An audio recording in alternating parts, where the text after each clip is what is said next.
Right now on 12 News at 10, new details on a nationwide investigation.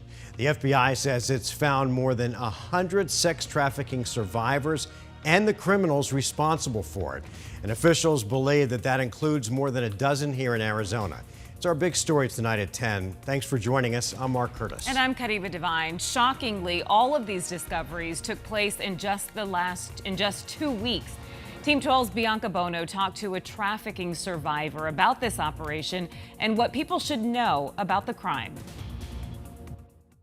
It started when I was a child. A trafficking survivor whose identity we're protecting, opening up about the horrific things she endured from a young age. I was never really sold, but rented for sex at a very small age. Abuse would continue for years, finally escaping after nearly being beaten to death. He left and I literally hit the door running. And from that point on, I really just tried to make something of myself. That moment doesn't come for every survivor, which is why the FBI launched Operation Cross Country during the first 2 weeks of August, focused on identifying and locating victims of sex trafficking. Officials found 84 minor victims, 37 actively missing children, and 141 adult victims. It's fortunate for those survivors that they were able to recover and get out of that situation, but it's unfortunate that we even have to do this. Courtney Bollinger is the social services manager for Mind 24/7, which provides crisis care and recently added a sex trafficking protocol to assist survivors. The FBI says in its operation,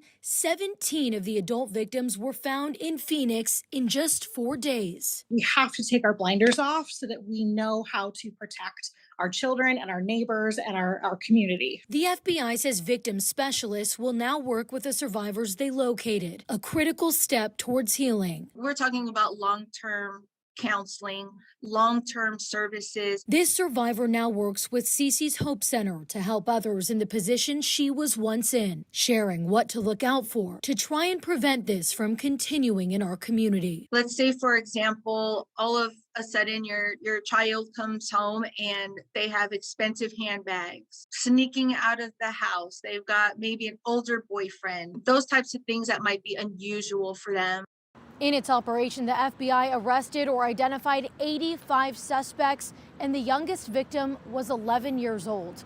We've included human trafficking resources, including the National Human Trafficking Hotline, on our website, 12news.com. Bianca Bono, 12 News.